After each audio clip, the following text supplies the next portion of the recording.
seguimos acompañándote en la mañana de No Te Lo Pierdas, mañana en la que tenemos un montón de temas interesantes para charlar. En este caso vamos a hablar de el TOC, el trastorno obsesivo compulsivo, algo que es muy común de escuchar precisamente y algo muy común que por ahí alguien conozcas que haya padecido o que padeció o que podría llegar a tener. Bueno, Romina Vitale es una cantante muy conocida que tiene premios Gardel, premio Clarín, que padecía de esta enfermedad precisamente.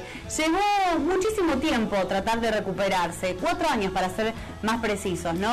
Tratando de, solucionar esta enfermedad y tratar de llevarla adelante con su profesión, ¿no? Esto de ser cantante y tener que realizar giras, salir de su casa, tener que hacer algunas cosas que por ahí para ella eran muy difíciles y complicadas de hacer. Ha llegado a no acostarse a dormir, por ejemplo, y quedarse parada en la punta de su cama esperando precisamente que alguna solución le encontrara a su problema de obsesión, el trastorno obsesivo compulsivo. Mañana vamos a estar charlando con Romina sobre su enfermedad y cómo ha llevado precisamente todo esto a tratar de solucionarlo. Luis, ¿tenemos algún otro dato más? Sí, Romina habló al respecto y dijo que hoy en día el TOC parece ser algo que está de moda como término. Como decir TOC es algo cool, es algo que está de moda, que tiene onda. Y lo que ella dice que es una locura, que es aberrante referirse al TOC como algo cool, ¿no? Dice que la gente juega con el término porque desconoce el significado de estas 3 letras que van más allá de lo que es separar las remeras blancas en un cajón y las azules en otro, o bien que un cuadro esté simétricamente acomodado. Romina también habló y dijo que estos pensamientos se apoderan de una de manera tal que ella llegó a padecer de nutrición, a dejar de comer debido a que pensaba que todo lo que consumía, incluso lo que ella misma cocinaba, estaba contaminado. Llegó a escupir la comida que se metía dentro de su boca porque precisamente pensaba que estaba todo completamente contaminado. Y de alguna manera una forma de vida en la cual obviamente a nivel sociedad se desestructura bastante lo que es la relación con los otros. Bueno, Romina tiene un documental precisamente que va relatando lo que es el paso de su vida. Aprendió a construir nuevas herramientas emocionales precisamente para poder mejorar su calidad de vida. Tocada se llama este documental, que quiero que lo veamos precisamente para que nos identifiquemos un poco de qué es lo que estamos hablando.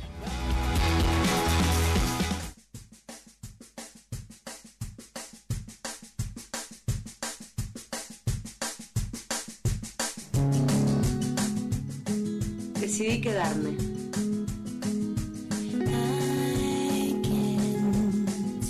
Yo no sé si el motor fue la desesperación, la potencia de un deseo o un acto reflejo de supervivencia, pero lo cierto es que me quedé para empezar a construir una sonrisa más recurrente.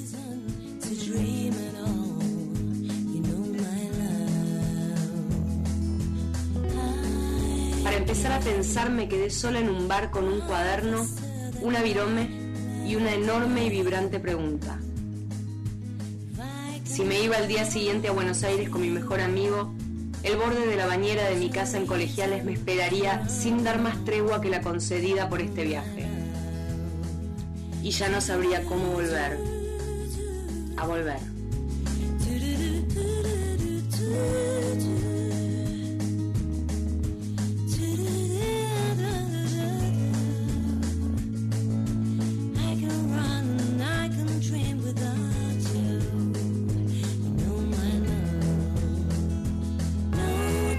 Mi nombre es Ro Vitale y tengo TOC. Mi mente está colmada de insistentes pensamientos irracionales y yo, para mí, ante mi propio espejo, no alcanzo. Nunca alcanzo como refugio y protección.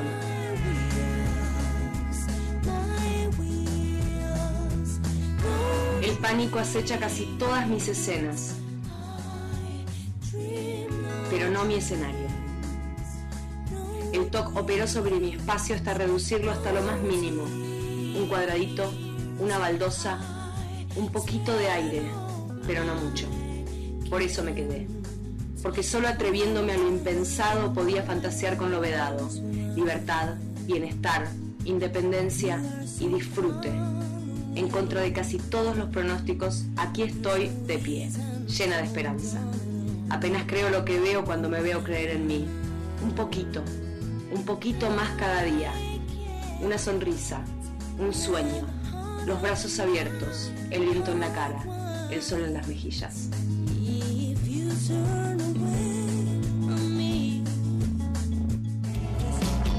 Mañana vamos a hablar con Romina precisamente para que nos comente respecto de lo que le ha tocado vivir respecto de este trastorno que le ha acompañado durante mucho tiempo en su vida.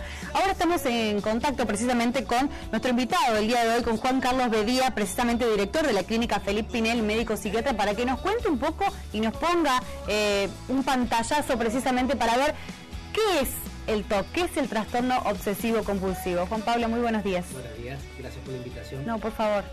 Bueno, el trastorno obsesivo compulsivo, como su nombre lo dice, es un trastorno que está caracterizado por síntomas primarios y secundarios. Los síntomas primarios son las obsesiones y las compulsiones. Los síntomas secundarios se derivan de ellas mismas, como ansiedad, temores, angustias, inseguridades. Hay síntomas cognitivos, síntomas emocionales y síntomas comportamentales. Los síntomas cognitivos, cognición significa pensar, ¿sí? Entonces son síntomas a nivel de pensamiento, que son propiamente dichas las obsesiones. Las obsesiones vienen del término en latín que significa obsidere o asediar. Entonces la obsesión lo que hace es justamente asediar a la persona, sitiarla o encerrarla. ¿Sí? Exactamente. Eso lleva a síntomas emocionales como la angustia, el temor o la ansiedad anticipada, y para neutralizar esa sintomatología emocional yo tengo que realizar un acto, un comportamiento que se llama compulsión, que es como un impulso que yo no puedo controlar y no puedo dejar de hacer. Bueno, por ahí esto de tener una obsesión no solamente quiere decir que vamos a realizar alguna actividad de manera reiterativa, o eso es, digamos, uno de los puntos principales del trastorno obsesivo compulsivo. Uno de los puntos principales, es decir, la obsesión tiene características. Es decir, toda obsesión es un pensamiento, una idea o una imagen que viene de forma intrusiva, sin que yo quiera que venga, de forma reiterativa o permanente, de acuerdo a la gravedad, y tiene la característica de dualidad o ambivalente. La persona cree y descree de esto. Bien. A la vez, tiene una característica que es fundamental para diagnosticar a la persona de TOC, que es la absurdidad de la idea. Claro. ¿Sí? Porque si no estaríamos hablando de otro cuadro, de una convicción delirante, por ejemplo. Es decir, a mí se me plantea la duda patológica, ¿sí? Y yo, por ejemplo, tengo que tener la compulsión de verificar el gas, a ver si quedó cerrado. 1, 2 o 3 veces. O 3, o 10, o 15. He tenido pacientes por ahí que cuando yo trabajaba en Córdoba, que incluso venían, ¿no?, de Río Cuarto a Córdoba, y a veces han llegado a la terminal de Córdoba y se han tenido que volver para ver si han dejado el gas abierto. Es decir, ahí estamos hablando de una gran pérdida de tiempo, aparte de la tensión, el malestar y la angustia que todo esto genera, ¿no? Doctor, buenos días. Buenos días. Aquellas personas que padecen TOC, pregunto desde su experiencia personal, sí, dimensionen la gravedad del hecho, porque si bien es una enfermedad psiquiátrica, además está calificada como discapacitante. Sí. Para diagnosticar de TOC, en realidad hay que tener dos características, es decir, que altere funcionalmente, ya sea en el ámbito laboral, social, familiar, interpersonal o afectivo, y que por lo menos nos haga perder más de 1 hora de tiempo, ¿sí? Porque estas dudas y estos comportamientos de verificación constante lo que hacen es hacernos perder tiempo. Estamos atrapados, ¿no es cierto?, en este círculo vicioso, ¿no? Pero ahí podemos separar la normalidad, que es, por ejemplo, salir de casa y olvidarnos si cerramos la puerta con llave, claro, y volver a verificar, o ya cuando se transforma en algo más obsesivo. Exactamente. Por ahí también entender que, digamos, un trastorno es una exageración de algo normal. ¿Qué sería lo normal? Una superstición, por ejemplo. No paso por debajo de una escalera por las dudas.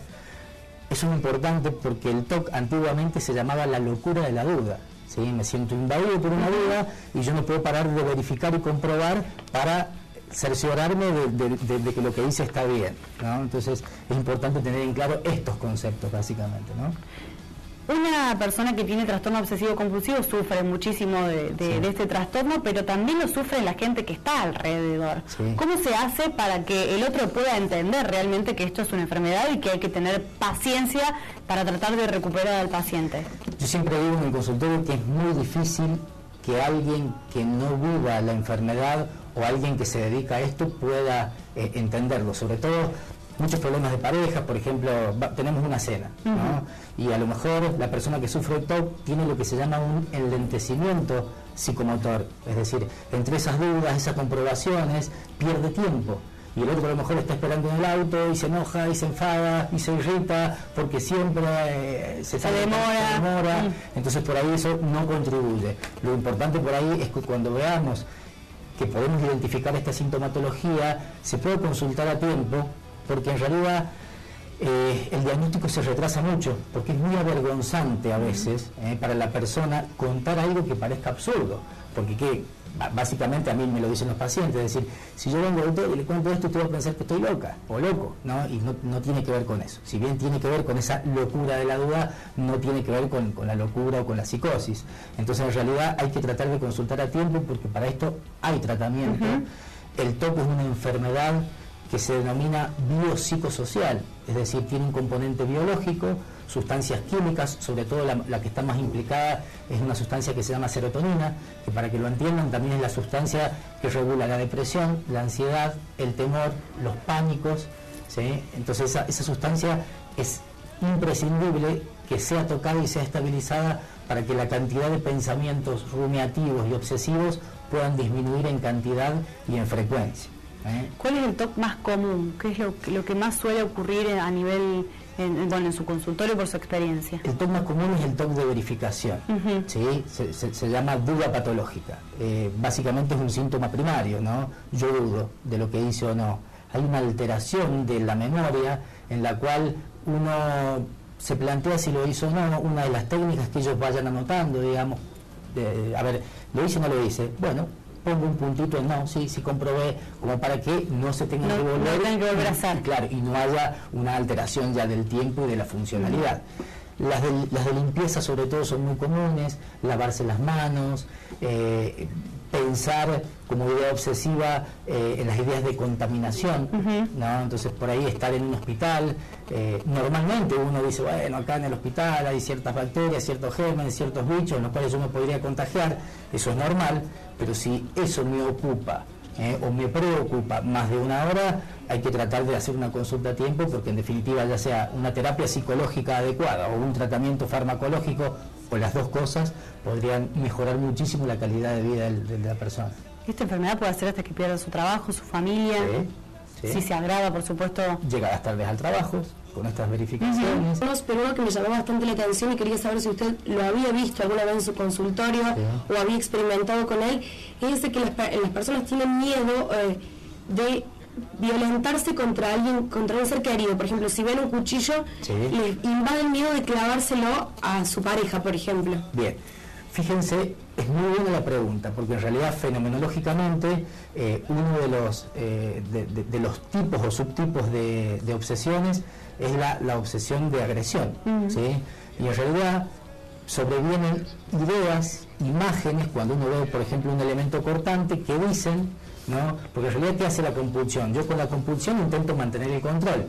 Es como un pensamiento mágico. Si no hago esto, ¿sí? va a suceder tal y tal cosa. Entonces, al ver el cuchillo, el elemento cortante, uno automáticamente viene la idea obsesiva y la duda de que si yo soy capaz de agredir a un familiar. Por lo general, en el 99,9% de los casos esto no sucede, ¿sí? Y tiene que ver solamente con esa duda obsesiva que es absurda y que por característica la absurdidad es lo que define a la obsesión.